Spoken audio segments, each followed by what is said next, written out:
আমার প্রিয় ছাত্রছাত্রী, তোমাদের সকলকে প্রশ্ন বিচিত্রা চ্যানেলে স্বাগতম জানাই। আশা করি তোমরা সকলে ভালো আছো। আজকে এই ভিডিওর মাধ্যমে আমরা পড়ব ক্লাস 1-এর তৃতীয় পর্যায়ক্রমিক মূল্যায়নের জন্য গণিতের প্রশ্নপত্র, এবং এটা 4 নম্বর প্রশ্নপত্র। ঠিক আছে, তোমাদের পরীক্ষার জন্য এই প্রশ্নগুলো খুবই উপযোগী, তাই তোমাদেরকে বারবার বলবো এই ভিডিওটা ভালো করে দেখো এবং প্রশ্নগুলোকেও ভালো করে বুঝে নিজের মধ্যে রপ্ত করার চেষ্টা করো।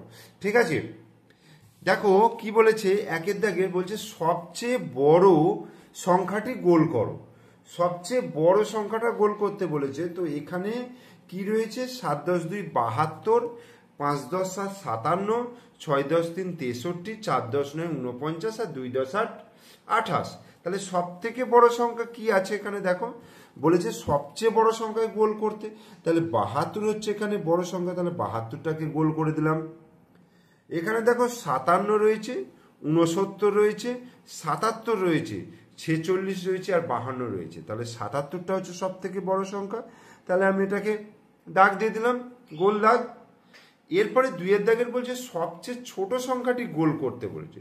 সবচেয়ে ছোট সংখ্যাটা গোল বলতে দেখো এখানে 73 আছে, 32 আছে, 62 আছে, 28 আছে, 29 আছে। তাহলে সব থেকে ছোট সংখ্যা কোনটা? এখানে 28 আছে, 32 আছে। তাহলে 28টা হচ্ছে সব থেকে ছোট সংখ্যা। মানে তোমরা 1 থেকে 100 পর্যন্ত লিখে যেটা সব থেকে আগে আসবে, প্রথমে আসবে, সেটাই হচ্ছে সব থেকে ছোট সংখ্যা। 65, 30, 60, 70 এবং 51। তাহলে 30টা হচ্ছে সব থেকে ছোট সংখ্যা। এরপরে আমরা 3-এর দাগে চলে যাচ্ছি। বড় থেকে ছোট সাজাতে বলেছে। বড় থেকে ছোট দেখো 56, 10, 28, 87 আর 79। তাহলে 87 হচ্ছে সব থেকে বড় সংখ্যা। তারপরে হচ্ছে 79, 7 9। তারপরে কত বলবো? 56। তারপরে বলবো 28।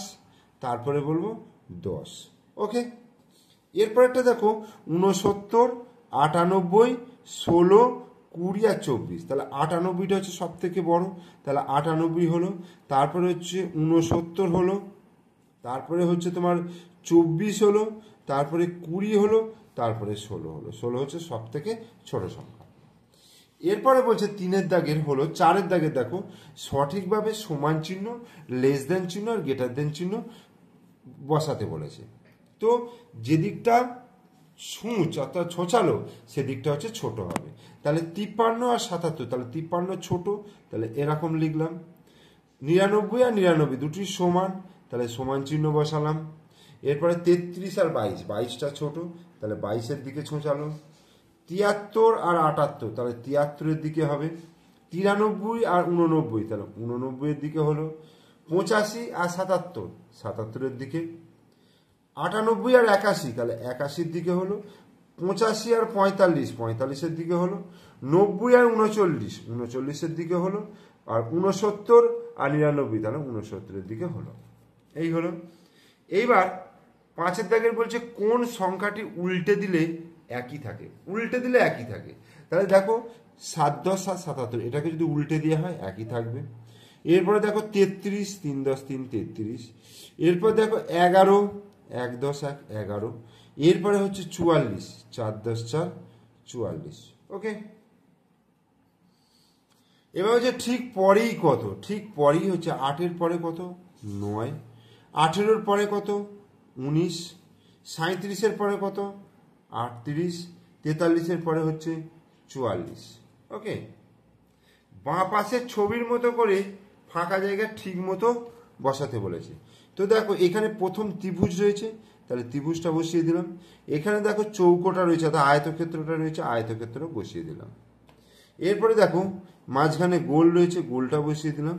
আর এই দিকে দেখো চৌকো রয়েছে, এই।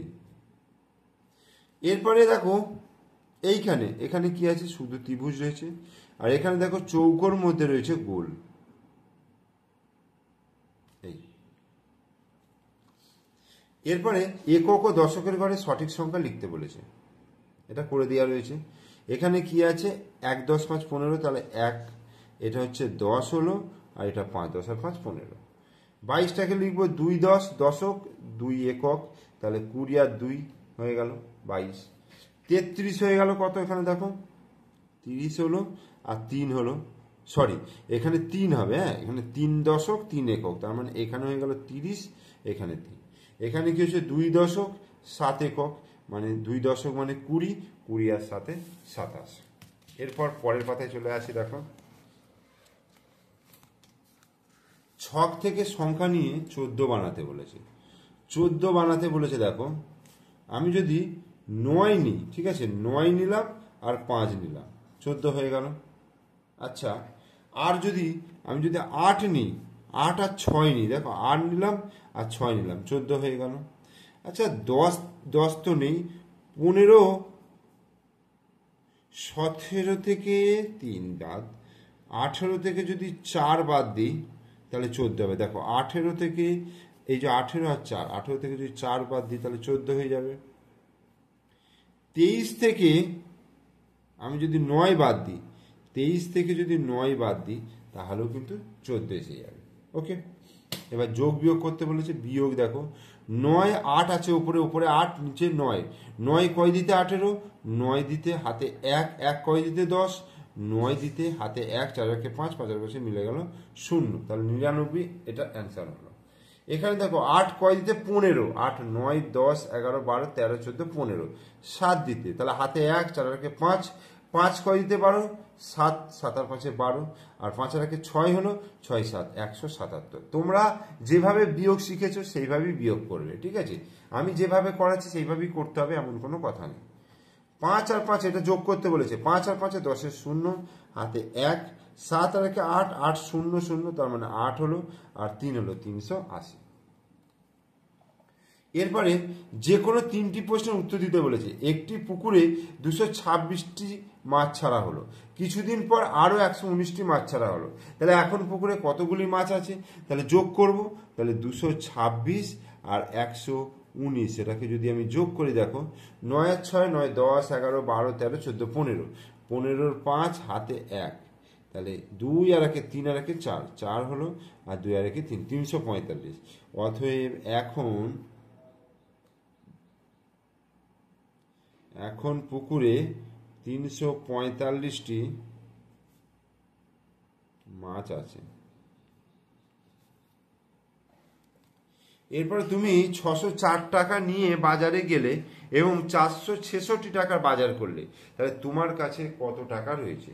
তাহলে 604 থেকে 466 টাকা বিয়োগ করব। 6 কয় দিতে 14, 8 দিতে হাতে 1, 6 রেখে 7, 7 কয় দিতে 10, 3 দিতে হাতে 1, 4 রেখে 5, 5 কয় দিতে 6, 1 দিতে। তাহলে তোমার কাছে কত টাকা রইল? অতএব আমার কাছে 138 টাকা রইল। এরপরে তুমি দোকানে 9 টাকা দামের বই, 5 টাকা দামের পেন আর 4 টাকা দামের খাতা কিনলে, তোমার কত খরচ হলো? 9 টাকা দামের বই যুক্ত 5 টাকা দামের পেন যুক্ত 4 টাকা দামের খাতা, তাহলে 9 যুক্ত 5 যুক্ত 4, তাহলে যোগ করব। 5 আর 4 কত হবে? 5 6 7 8 9, 9 আর 9 যোগ করলে 9 9 18, তোমরা গাঁট গুণে হিসাব করবে, তাহলে এটা 18, তাহলে মোট 18 টাকা খরচ হলো। এরপরে তোমাদের বাগানে 8টা কলা গাছ ছিল, 5টা গাছ ঝড়ে পড়ে গেল, তাহলে এখন কটা গাছ দাঁড়িয়ে রইল? 8টা কলা গাছ ছিল, 5টা ঝড়ে ভেঙে গেছে, তাহলে 8 থেকে 5 বিয়োগ করব। 8 থেকে 5 বিয়োগ করলে 5 6 7 8, 3 হচ্ছে, তাহলে 3টি, এখন 3টে গাছ দাঁড়িয়ে রয়েছে। সংখ্যাগুলিকে একক দশক শতক হিসাবে সাজিয়ে যোগ করতে বলছে, তাহলে একক দশক শতক, তাহলে প্রথম আছে 0 3 2, তারপরে আছে 4 2 7, তারপর আছে 0 2 6 7, এই যোগ 7 আর সাথে 14, 14 15 16 6, হাতে 1, 3 আর 1 4, 4 আর 2 6, 6 6 12 2, হাতে 1, তাহলে 4 আর 2 6 রেখে 7, 726, তাহলে যোগ করে হচ্ছে কত? 726।